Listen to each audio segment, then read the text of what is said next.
شخص ہے قیامت کے دن میرے حسن و جمال کو نہیں دیکھ سکیں گے، حالانکہ میرا حسن و جمال 4 گنا اور بڑھ جائے گا، دنیا میں لوگ برداشت ہی نہ کر سکتے اگر پورا حسن و جمال، حالانکہ وہ حسن و جمال بھی آج تک اس کی مثال نہیں ہے اور نہ ہوگی، لیکن فرمایا 3 قسم کے وہ لوگ ہیں جو میرا حسن و جمال کا دیدار نہیں کر سکیں گے۔ اب سننا وہ کون ہے؟ فرمایا پہلا ہے اللہ والدی، والدین کا نافرمان، اللہ والدی۔ ایک میرے شاگرد ہیں لیکن کئی چیزوں میں مجھ سے آگے ہیں، مجھے ناز ہے، مزہ بھی تب آتا ہے کہ شاگرد اور اولاد آگے نکل جائے۔ انہوں نے مجھے بات سنائی کہ میں ایک علاقے میں گیا تو میں نے ایک آدمی سے پوچھا آپ کے کتنے بیٹے ہیں؟ تو اس نے اشارہ کیا کہ یہ 4 ہیں لیکن چاروں میرے باپ ہیں۔ تو کہتے میں بڑا پریشان ہو گیا، ادھر بیٹے کہہ رہا ہے اور ادھر کہہ رہا ہے یہ چاروں میرے باپ ہیں۔ رو کے وضاحت کی ہے کہ چاروں مجھ پہ مسلط ہے، مجھ سے منواتے ہیں، میری نہیں مانتے ہیں، تو پھر میں باپ کس چیز کا ہوں؟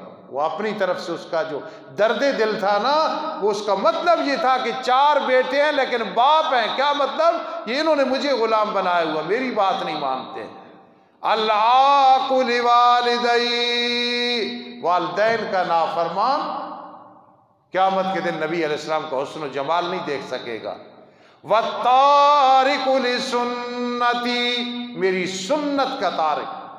جن حضرات نے داڑھی نہیں رکھی ہوئی، میں پیار سے شفقت سے کہہ رہا ہوں، قبر میں جائیں گے مسواک کو نہیں لے کے جانا، پگڑی نہیں لے کے جانی ہے، شلوار نہیں کہ ٹخنوں اوپر رکھو جی، نہیں ہے یہ چیز، سرما نہیں، کیا کرنا ہے قبر میں جب جائیں گے یہ سنت ساتھ چاہیے، خدا را یہ سنت، اس پہ عمل کر لو۔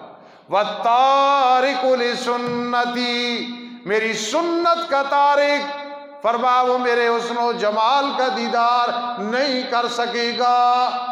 اگر مجنون اور مجذوب بھی ہمیں کوئی کہے نا ہر کام میں بس جی سنت کی تابعداری کریں گے، سنت کی تابعداری کریں گے، کیوں میں روتا ہوں، کیوں بار بار ذکر کرتا ہوں؟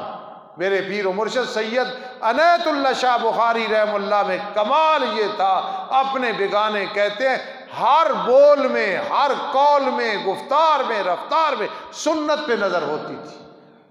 آپ لوگ سنت کے پابند ہو تو اور بنو۔ اور تیسرا کون بدبخت ہے؟ جس کے سامنے نبی علیہ السلام کا نام آیا اور اس نے صلی اللہ علیہ وسلم نہیں پڑھا۔